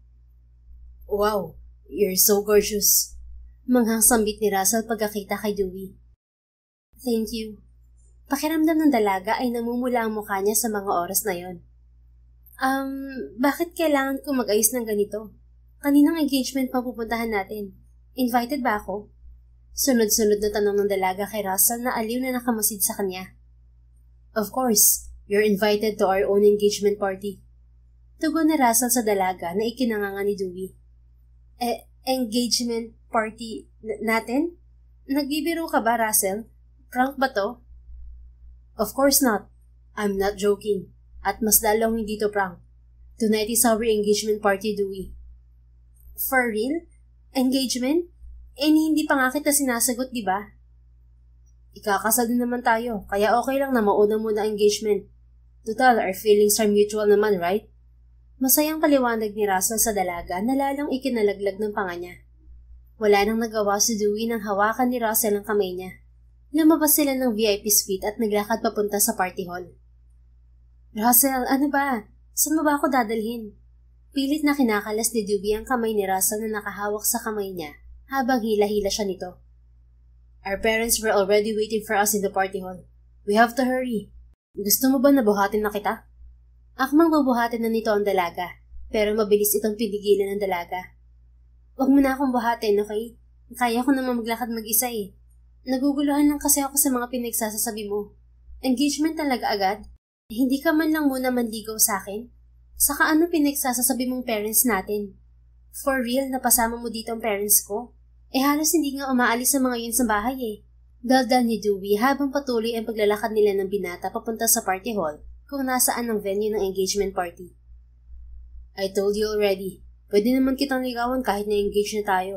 Hindi pa naman tayo kaagad magpapakasal eh, kaya pwede pa natin kilalanin ng isa't isa. The important thing is we like each other at napag-usapan na ng maaga ang kasal natin. Huminto sandali si Russell para titigan ng dalaga. You like me too, right, Dewey? Oo. Nahihiyang pag-amin ni Dewey. Wow, I can't believe this. Kinikilig ako. Hindi mapakaling sambit ni Russell. Bigla nitong sinapo ang magkabilang pisngi ng dalaga, saka ito hinalikan sa labi. Nalalaki naman ang mga matang napatitig si Dewey sa binata. Hinalikan mo ko? Shock na tanong ni Dewey sa binata. Yes, and I would love to do that again and again, babe. Nakangiting wika ni Russell saka inulit ang paghalik kay Dewey. Napasinghap na lang ang dalaga at napahawak sa labi. Hanggang sa may boses na nagsalita. Anak, kanina pa namin kayo hinihintay. Bakit ang tagal nyo? Sabay na napalingon ng dalawa sa ginang na nagsalita. Ito ay ang mami ni Russell. Nasaan si Micaela? Kunot noong napatingin si Mrs. Salvatore kay Dewey. Bakit hindi siyang kasama mo? Micaela? Magkapanabay na tanong ni na Dewey at Russell. Oo, sinabi mo na kasama mo ang fiancé mo na pupunta rito sa party, di ba? Nasaan na si Micaela? Bakit hindi mo siya kasama? At sino siya? Sunod-sunod na tanong ng nagtatakang ginang. Napatingin ito kay Dewey, ngunit hindi naman ng mamata ang tingin nito. Micaela? Sambit ni Dewey. Ibig sabihin, fiancé mo si Micaela, Russell? No, teka sandali. Sino si Micaela, Mami? Tanong ni Russell sa ina nito. Si Micaela Silvestre ba ang tinutukoy niyo, Ma'am? Baling ni Dewey kay Mrs. Salvatore. Yes, where is she? Best friend ko po si Micaela. Who is Micaela? Pasad na tanong muli ni Russell. Palipat-lipat ang tingin nito kay Dewey at sa mami nito. Our daughter. Lumapit na rin sa kinaroroonan nila ang parents ni Micaela. Lumipad agad ang tingin ng mga ito kay Dewey. Dewey? What are you doing here? Where's your best friend? She's supposed to be here by now. Kasama po ako ni Russell, tita. In-invite na ako rito. Matagal ko na nga rin pong hindi nakikita si Mika eh. Wait. What is going on here? Please tell me what this is. Litong-lito na si Russell. Son, you told us na tuloy ang engagement party, di ba? At kasama mo darating ang fiancé mo. Ulit na turan ni Mrs. Salvatore. Oo nga, kaya nga ako nagtataka, Russell. I thought you already found my daughter na nakipagtanan sa boyfriend niyang doktor. Sabi naman ng mami ni Micaela. Napahilamos si Russell at bumaling kay Dewey. You are not a Silvestre, Dewey? Kunot ang noong tanong ni Russell. Hindi. Kailan ko ba sinabi sa'yo na Silvestre ang surname ko? Oh my, all this time iniisip mo na ako ang fiancé mo? Pero si Micaela pala yun na best friend ko? Hindi makapaniwala sa Dewey sa na-realize niya. Yes, I thought ikaw ang nurse na anak ni na Mrs. Silvestre. I requested her to the owner of the hospital na siya maa-assign sa akin, which I thought na ikaw. Siya nga dapat, Pero nakiusap siya na magpalit kami kaya ako ang napunta sa'yo. Sandali silang natahimik. Ngayon alam ko na kung bakit ako pinilit ni Mika na magpalit kami ng pasyente at kung bakit siya nawala bigla. It means all this time, alam niya na ikaw ang ipapakasal sa kanya. I think so. Hindi ko rin kasi siya kilala. Kaya akala ko ikaw ang nakatak ng pakasalan ko. But it's okay. Mahal naman kita. Napangiti pa ng matamis si Russell. This is ridiculous, son. Ano ba tong power trip mo? So all along, nasa ospital ka lang pala. Malilintikan sa akin ng best friend mo si Clint. Kaya pala kung ano-anong sinasabi niya. Gana tawag namin sa kanya kung saan-saang lugar ka tinuturo. May sinasabi pa siya na nasa tuktok ka raw ng Mount Everest. Diyos mio, iho. Aatakihin kami ng daddy mo sa pinagagagawa mo. I'm sorry, Mom. Gusto ko lang namang kilalanin ng babaeng gusto niyong ipakasal sa akin eh. Kaya gumawa ako ng paraan. But it went wrong. Maybe it's destiny, since Micaela doesn't seem to like the idea of marrying a stranger. Saka may boyfriend naman pala siya. Why not hayaan na lang natin siyang sumaya? Napabuntong hininga na lamang ng marahas ang ginang.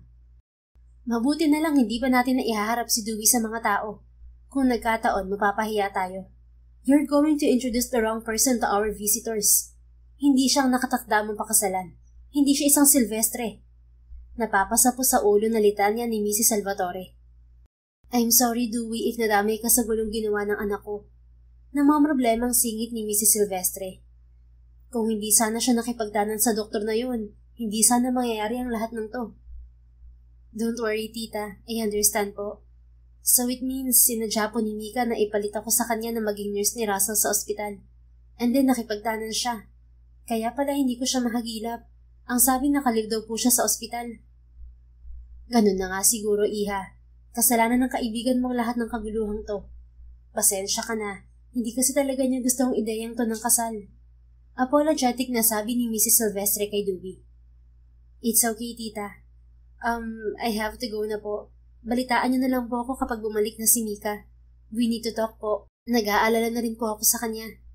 Magalang na paalam ni Dewey sa ina ng best friend niya. Sige, iha. Mag-iingat ka. Bilin sa dalaga ni Mrs. Silvestre. Dewey, wait!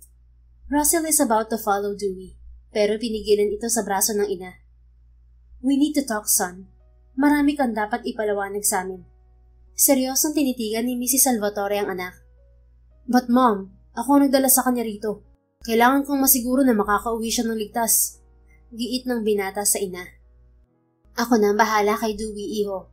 Ipapahatid ko na lang siya sa driver namin. Excuse me, amiga. Paalam naman ng ina ni Micaela, saka sinundan si Dewey. Walang nagawa si Russell kung hindi ang sumunod sa ina. Pero sinigurado pa rin ng binata na makakauwi ng ligtas si Dewey, kaya pinasundan niya ito sa mga tao niya. So you mean nagpanggap kang may sakit at nagpa-confine sa ospital? Hindi totoo na nagbakasyon ka abroad? Sa lubong ang kilay na tanong ni Mr. Salvatore kay Russell. Yes, Dad. Tipid na sagot ni Russell. Wala sa interrogation sa kanya ng mga magulang ang focus ng binata dahil iniisip niya si Dewey. Ibig sabihin, kasampot mo si Clint para hindi namin malaman ang pinagagawa mo sa ospital? Pailalim na tiningnan ni Mr. Salvatore si Clint na naroon din sa pagpupulong ng pamilya sa isang silid. Sorry po, Tito. Pinakiusapan po kasi ako ni Russell na tulungan ko siya. Nagkataon naman po nakakilala ko ang owner ng ospital na pinagtatrabahuhan ng bride-to-be niya. Ang gusto lang naman po ni Russell ay kilalanin ng magiging asawa niya kaya humingi siya ng tulong sa akin. But we never expect that he's hitting the wrong person. Nakayokong paliwanag naman ni Clint. I can't believe you, son. Nandamay ka pa ng ibang tao sa kalokohan mo. Even the woman you brought earlier. Nakukonsuming turan ni Mrs. Salvatore sa anak. Masama ang tingin kay Russell. Nakayuko lang naman ito. Paano na ngayon yan, Tito? Nakipagtanan na po pala sa boyfriend niya yung anak ng mga Silvestre. Paano na po ang kasal? Lakas loob na tanong ni Clint. Dahil mukhang walang balak na magtanong si Russell. Kasalanan ng kaibigan mo. Kung hindi sana maling babaeng inutupag niya, hindi sana siya matatakasan ng mapapangasawa niya. Masama pa rin ang tingin na ipinukol ni Mr. Salvatore sa anak. Napatingin ang lahat kay Russell nang tumayo ito mula sa kinauupuan. Wala na tayong magagawa. I will talk to the Silvestre, Mom, Dad. Total naman nakipagtanan sa ibang lalaking anak nila. Kaya dapat ituloy nila ang deal sa kumpanya natin kahit na hindi matuloy ang kasal. Yun lang namang deal ang rason kaya pilit niyo kami pinakakasal eh. Besides, Mukhang ayaw sa akin ng anak nila. Kaya nga nakipagtanan. Kaya ang last option ko ay kausapin na lamang ang mag-asawang Silvestre. At kung ipipilit niyo pa rin na maikasal kami, I will not allow that. I love Dewey. Siya ang pakakasalan ko. Akmang aalis na ang binata nang magsalita ang kanyang ina. At saan ka pupunta? Sa babaeng yon? She has a name, Mom, and her name will be Dewey Salvatore. Because I will marry her. Mahal ko siya at kailangan niyo tanggapin yun. Or else baka gawin ko rin ang ginawa ng anak ni na Mrs. Silvestre. We have our freedom to choose kung sino ang mamahalin at pakakasalan namin. Pero dahil sa lintik na negosyo nyo, ginagawa niyong komplikado ang buhay ng mga anak nyo. Mariing sagot ni Russell, saka tuluyang umalis. Nagkatinginan na lamang ang mga magulang niya, at si Clint naman ay tahimik lang. Kinabukasan sa ospital ay nagkwento si Dewey sa mga kaibigan. Hindi talaga niya pwedeng hindi ikukwento ang nangyayari sa buhay niya, dahil kung mag-isa niyang kikimkimin ng problema niya, baka mag-isip siya ng mag-isip. Mas okay na yung ganito na may nakikinig sa kanya. Kaloka naman pala yung best friend mo, Dewey. Inilagay ka sa alanganin. Alam nating mayaman siya, pero hindi natin akalain na ipapain ka niya sa ganyang sitwasyon. Nakaingos na komento ni Divine. Oo nga, sinadya niya pala na ikaw ang itoka kay Russell. Tapos ayun nakipagtanan kay Doc Pogi. Dagdag pa ni Jessica. Napahinga naman ng malalim si Dewey. Nasaan na kaya si Mika, no? Gusto ko marinig ang side niya. Nakasimangot na isinubsob ni Dewey ang muka sa mesa. Kasalukuyan nilang break time. Deserve ko naman siguro ng paliwanag from her. Best friend niya ako, pero inilagay niya ako sa alanganing sitwasyon. Tapos hindi man lang siya nagkukwento sa akin. Nakakapagtampo naman siya. Dewey, ihanda mo ng sarili mo. Huwag ka magpapasindak, okay? Nandito lang kami sa likod mo. Ipaglaban mo pumamahalan yun ni Papa Russell. Mahal ka ni Sir Pogi, kaya for sure ipaglalaban ka niya sa pamilya niya. Sabat ni Chelsea na kararating lamang. Anong pinagsasasabi mo, Chelsea? Saka bakit ka ba humihingal? Huminahon ka nga riyan? Sabi ni Divine dito. Oo nga, uminom ko nga muna ng tubig. Inabutan naman ito ni Jessica ng tubig. Salamat. Ayan na sila. Napatingin sila sa tinutumbok ng paningin ni Chelsea. Sino sila? Clueless na tanong ni Divine. Parents sila ni Russell. Naningkit ang mga mata ni Dewey nang dumako ang paningin niya kay Russell na nakasunod sa mga magulang nito. Tila pinipigilan nito ang mag-asawa. Mom, please, don't do this. Pilit na pinipigilan ni Russell ang mga magulang. We need to talk to her, son. Huwag mo kaming pigilan. Pinandilatan ng mga mata ni Mrs. Salvatore ang anak. Wala nang nagawa ang binata kung hindi sundan ng mga magulang papalapit kay Dewey. There she is. Siya yung babae, honey. Itinuro ng ginang sa asawa nito si Dewey. Good afternoon po sa inyo. Magalang na pagbati ni Dewey sa mga magulang ni Russell. Dewey, I'm sorry. Hindi ko sila napigilan na pumunta rito. But we're leaving now. Mom, Dad, let's get out of here, please. Don't make a scene here. Dewey is working. Let her be. Huwag naman natin siyang ipahiya. Pakiusap ni Russell sa mga magulang nito. Sandali. Napatingin silang lahat kay Mr. Salvatore na hinawi ang anak na nakaharang kay Dewey. Parang pamilyar ka sa akin, Iha. Actually, pamilyar din po kayo sa akin, sir. Nakita na po ba tayo? Magalang na tanong ni Dewey sa ama ni Russell. Ah, naalala ko na. Ikaw yung estudyante na tumulong sa akin noon sa airport nung atakihin ako sa puso. Tuwang-tuwa na wika ni Mr. Salvatore nang maalala si Dewey. Ikaw po yung mamang pogi na yun? Wow, naaalala niyo pa rin po pala ako. Pogi pa rin po kayo, sir. Kamusta na po kayo? Okay na po bang kalusugan niyo? Na-excite rin si Dewey nang maalala kung sino ang kaharap. Noong intern pa lang si Dewey ay may nakita siyang lalaki na inaatake sa airport.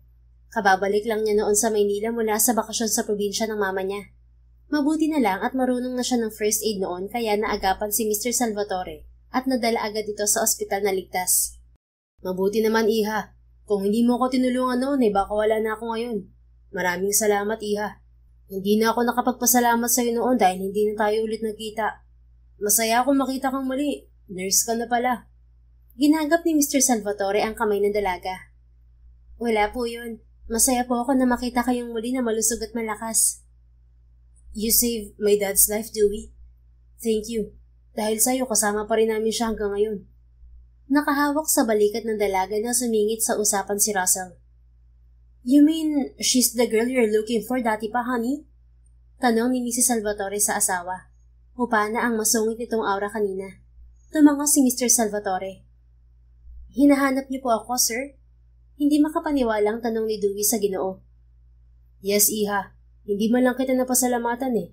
Hindi mo kasi nagawang iwan ang pangalan mo sa mga staff ng airport noon. Utang ko sa'yo ang buhay ko. Sincere na wika ni Mr. Salvatore sa dalaga. Huwag niyo na pong isipin yun, sir. Masaya po ako na nakatulong. Who would have thought na ikaw pala ang nagligtas sa buhay ng daddy noon? I'm so proud of you. I guess may ibig sabihin ng pagtatagpo natin sa ospital na to. Niyakap ni Russell ang dalaga. Uy, ano ka ba? Mahiya ka nga sa mga magulang mo. Pilit namang itinutulak ni Dewey ang binata. At dahil ikaw pala ang hero ni daddy, kaya mas lalong dapat kitang pakasalan sa kahit na saang simbahan. Don't mind my parents. Mahal ka ng mga yan, babe. Mukha lang masungit si mommy pero noon pa man, love na niyang babaeng nagligtas kay daddy sa airport. And that is you. Nakayaka pa rin sa dalaga na sabi ni Russell. Wow lang ha, parang sa'yo yata pabor yun. Hindi ka pa nga nanliligaw eh. Pati pagtulong ko sa daddy mo, ginamit mo pa. Nakapamewang na reklamo ni Dewey matapos itulak palayo ang binata. Napapakamot ulo naman na sinagot ni Russell ang dalaga. Sinabi ko naman sa'yo na kahit kasal na tayo, ililigawan pa rin kita. Habang buhay kitang liligawan. Kaya pakasalan mo na ako, babe. Bueno, hindi na kami tututol kahit kailan kayo magpakasal. Pagpasensyahan mo na lang ang inasal ko sa'yo, Iha. I just want what's best for my son. Yaman din lamang na para ng tukuyang pasaway naming anak sa'yo, ikaw na ang bahala sa kanya. Palambutin mo ang ulo niyan. Bata pa lamang yan, pasaway na yan sa amin ng daddy niya. Nakangiting ginagap ni Mrs. Salvatore ang kamay ni Dewey. I already found what's best for me, Mom. You don't have to ask her to tame me. I'm already into her the first time I laid my eyes on her. Niyakap ni Russell mula sa likod si Dewey. You have our blessings now, son.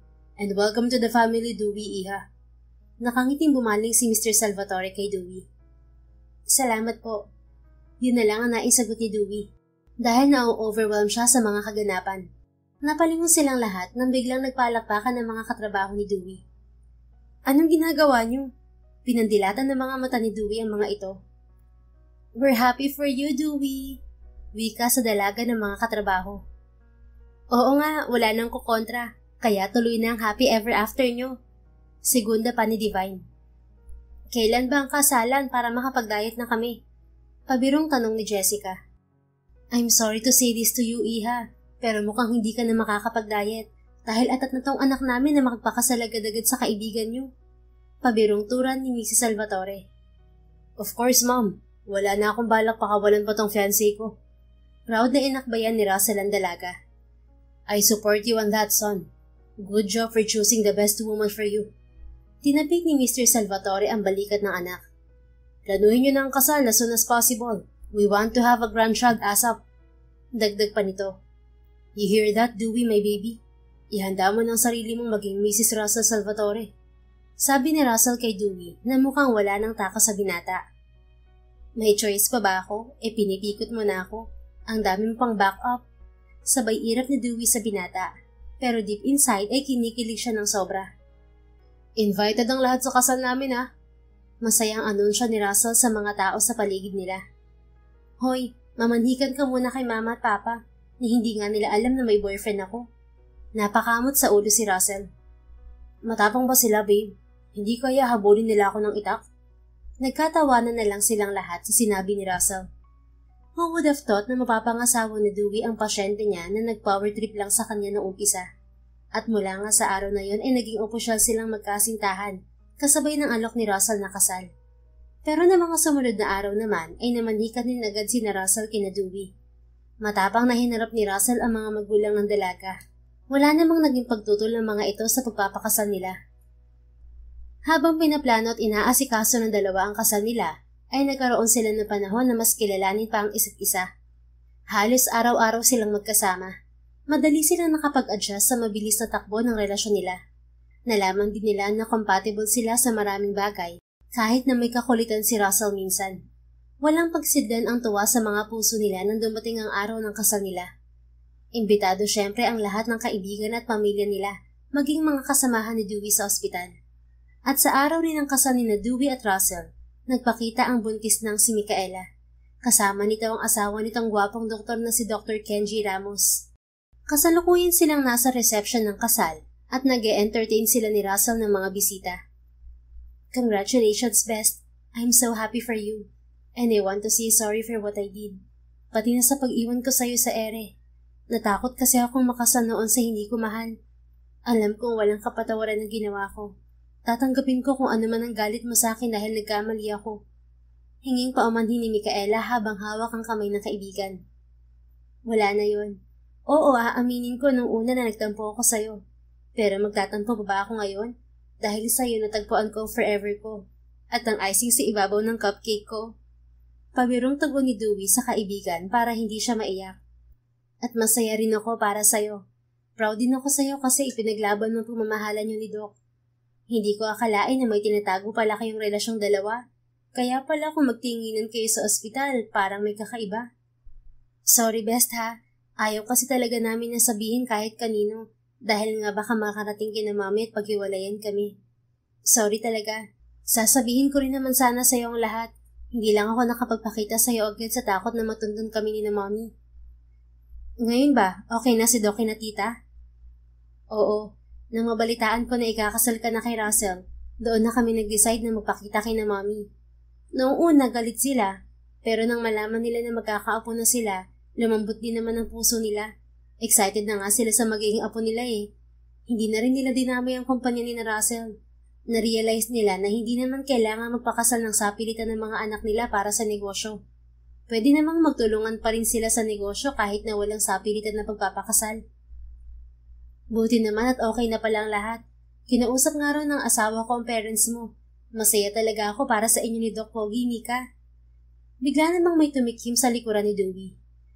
Nagagwapuhan sa ibang asawa ko? Sa lubong ang kilay na tanong ni Russell habang papalapit kay Dewey. Ay sus, nagselos naman agad ang pasyente mong Pogi. Pabirong tura ni Micaela. Siyempre naman, ako lang dapat ang gwapo sa mga mata ng asawa ko. Sabay akbay ni Russell sa asawa. Ikaw lang naman talaga, no? Yumakap naman si Dewey sa bewang ng asawa. Congratulations to the both of you. Nakangiting bati ulit ni Micaela sa dalawa.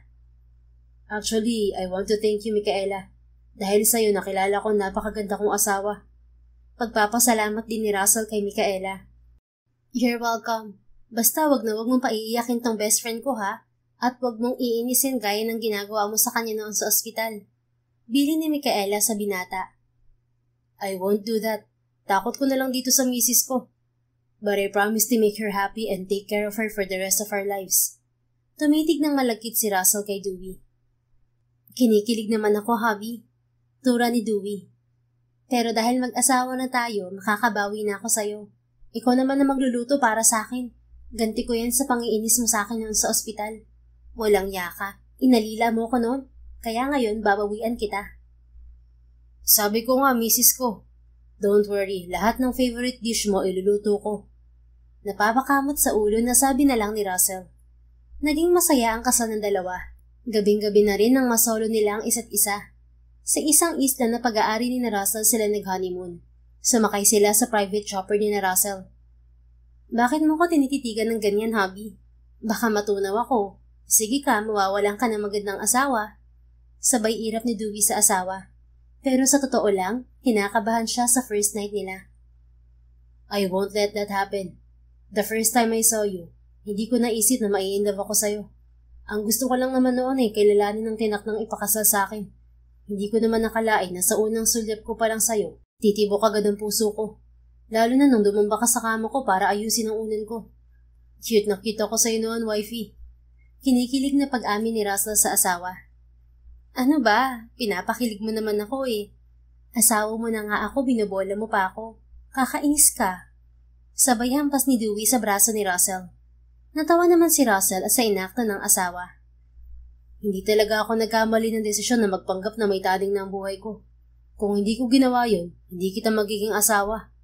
Nakatitig pa rin sa asawa na sambit ni Russell. I feel so lucky to have you, Dewey. Talaga? Kahit sinusungitan kita nung una sa ospital? Sinungitan din kita, kaya it's a tie. And I'm sorry kung pinahirapan kita. Yun kasi ang way ko para magpapansin sa'yo. Pero ngayon nakasal na tayo, babawi ako sa'yo. I will do everything for you. I love you, Dewey Paraiso Salvatore. Sa kadahan-dahan na inilapit ni Russell ang muka sa muka ng asawa para halikan. I love you too, Mr. Russell Salvatore. Kahit annoying ka, mahal kita. Samit ni Dewey bago tuluyang maglapat ang labi nila. Hanggang sa nauwi na sa mainit na sandali ang kanilang unang gabi bilang mag-asawa. Pagkatapos ng halos 1 taon bilang mag-asawa, nabuntis na rin si Dewey. Pinatigil na siya ni Russell sa pagtatrabaho sa ospital dahil naging masela ng pagbubuntis niya. Naipanganak niyang ligtas at malusog ang panganay nilang babae. Tuwang-tuwa ang mga magulang nila dahil sa bagong anghel nila sa pamilya. Totoo nga ang sabi ni Russell na mabait naman pala ang mommy nito. Minsan sa buhay ng tao, may mga bagay na hindi mo aakalain na mangyayari. May mga bagay na magbibigay sa atin ng kalituhan kung bakit nangyayari to sa atin. Ngunit ang pangyayari pa lang yon ay isang paghahanda para sa misteryosong paraan para sa ating ikabubuti. Kahit kailan ay hindi naisip ni Dewey na makakapag-asawa ng tulad ni Russell. At sino mag-aakala na dahil sa pagpapower trip ni Russell ay makikilala niya ang babaeng nagligtas sa kanyang ama noon sa muntikang kamatayan. At sino ring mag-aakala na ang babae pa lang yon ang nakatakdang magpatibok sa kanyang puso at makakasama niya sa panghabang buhay na kaligayahan. The End. Kung nagustuhan mo ang istoryang ito, please don't forget to like, comment, and share it with your friends. Your support really makes a difference. Thank you and see you sa ating next story. Keep safe and be blessed.